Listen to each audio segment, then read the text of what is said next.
Let's discover how citrus and railroads shaped Winter Garden's history and the role that these two Central Florida staples played in shaping the Winter Garden of today.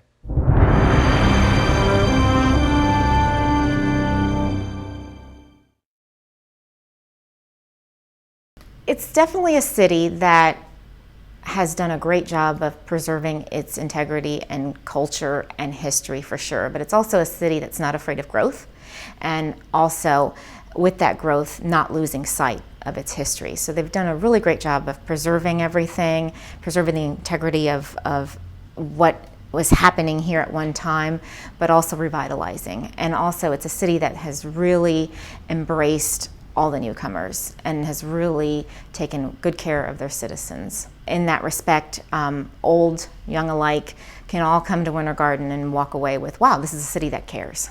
Winter Garden basically became Winter Garden because of its agricultural possibilities. Surrounding Lake Apopka, the at the time third largest lake in the state, when people started arriving in the mid-19th century, the ground was just mucky and fertile and great for anything. Settlers started growing, these were after the Native Americans, of course, after the Seminole Wars. They started growing cotton and corn and turpentine. They harvested from trees. Eventually citrus, and then vegetables. So anything basically grew in the soil around Lake Apopka because of the muck. You could grow all year round. The weather was great all year round, hence you could have a garden in the winter, winter garden. That's the most plausible tale we've come up with. The land was inexpensive. It was in the middle of the state. This is Florida in the mid-19th century, 1850s, 1860s. It's before the Civil War. Relatively peaceful. The Indian Removal Commission, not the best part of our history, had the Seminoles go, and that was after 3 Seminole Wars. Land was open and people homesteaded very inexpensively, free or just pennies on the dollar, and picked up property and started growing. They were basically farmers who came down here from the Carolinas and the Deep South, and this was their livelihood. So this is what they did here, but on a lot more acreage. Agriculturally, of course, that's our main thing. We have a gentleman who lived here, his family still lives here, Hoyle Pounds. He was an inventor, grower. He came up with the idea for rubber tractor tires, which revolutionized the industry because their tractors worked so much better in the orange groves, and in the sandy orange groves, I should say, and they also didn't destroy the brick roads that we were putting in the 1920s. So this was revolutionary. He started putting those tractors together, hired a lot of people, and we also, we have a war hero, George McMillan, a flying tiger. There's not too many of those. He's featured very heavily locally.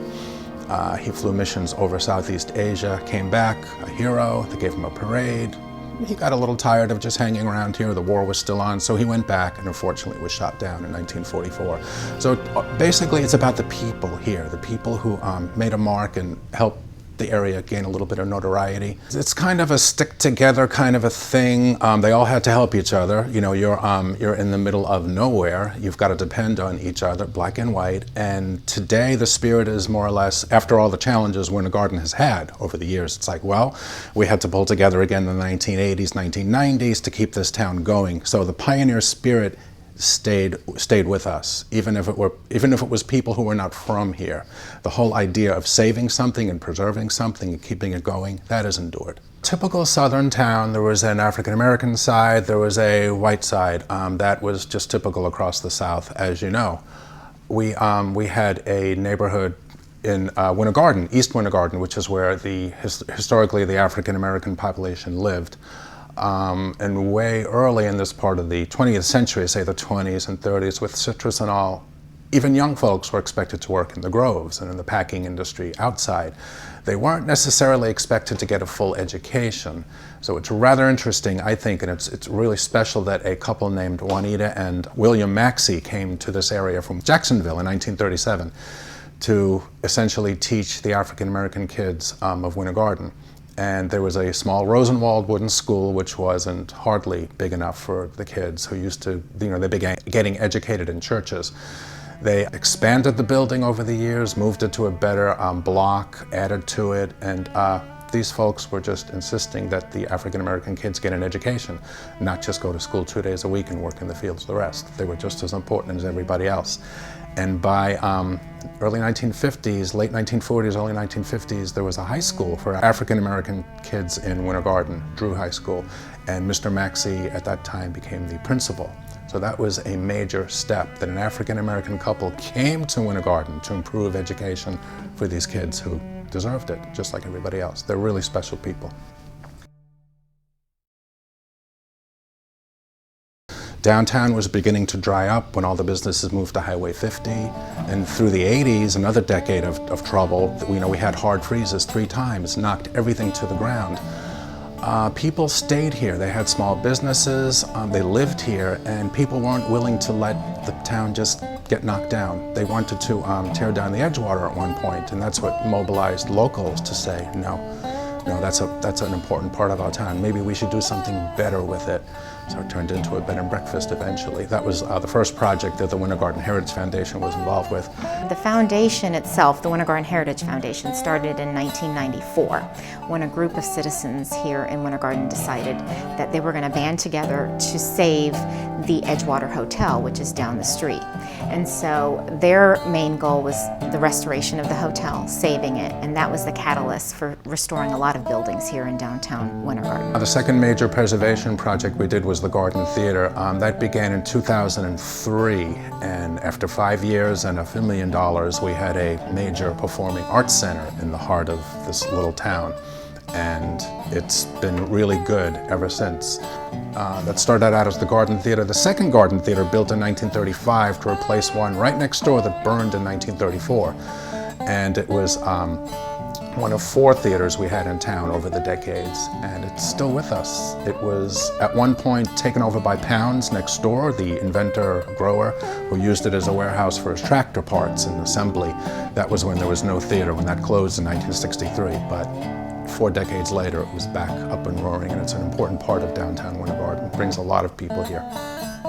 From the creation of the Winter Garden Heritage Foundation, subsequently then came the creation of this Heritage Museum housed here in order to highlight the history of the area and also to showcase the pieces that the foundation started collecting. Because then after it restored the Edgewater Hotel, that moved on to the Garden Theater, but then they started collecting, and all of that stuff had to be displayed and interpreted somewhere, and that's how the Heritage Museum came about. We had all this architecture just sitting here empty, which eventually became filled with shops thanks to the West Orange Trail that brought hundreds of thousands of people through downtown. That was a blessing. And the fact that we have 2 depots, 2 railroad depots in this little town. They're both museums run by the Winter Garden Heritage Foundation, of course. It snowballed. The city is very involved with saving its character as well. We don't knock things down downtown. If something has been down and there's an empty lot, if we build something, it looks like it's been there for 50 years or 100 years. So it's an architectural legacy. It's a middle-class life that has been preserved and just not ignored. What's great is that the buildings, everything that you see on Plant Street is at least from 1912 to the 1950s, early 1960s. There are very few new buildings, and they've all been repurposed. Our center is here still. We'll have groups of people come from different chambers of commerce or city governments to ask us how we did it. How did we do it? We're like, well, the West Orange Trail helped, and we did have the 2 depots as museums, and we have all the architecture. So it's almost like you have to turn around and see what you have and then work with it. Our mission and our goal is to sort of be a community center for all kinds of dialogue. So not just history, but we really want to be viewed as the community's living room, a meeting place where organizations can come and talk about their various missions and goals and projects, and then we can help facilitate those discussions amongst other groups. We really want to become more of a community meeting place. Now we operate 3 locations: Heritage Museum, Central Florida Railroad Museum, and now our outreach has gotten larger because now we operate the History, Research and Education Center, which houses not only an archive but also a gift shop and visitor center that serves as the official welcome center for the city of Winter Garden. It's definitely a city that has done a great job of preserving its integrity and culture and history for sure, but it's also a city that's not afraid of growth, and also with that growth not losing sight of its history. So they've done a really great job of preserving the integrity of what was happening here at one time, but also revitalizing. And also it's a city that has really embraced all the newcomers and has really taken good care of their citizens. So in that respect, old, young alike, can all come to Winter Garden and walk away with, wow, this is a city that cares. Citrus played such an important role in shaping the history of Central Florida, and Winter Garden is no exception. Like so many other communities in the region, Winter Garden's history is one of agriculture and citrus, and the legacy left behind by the men and women who owned, operated, and worked the thousands of acres of groves that shaped the area.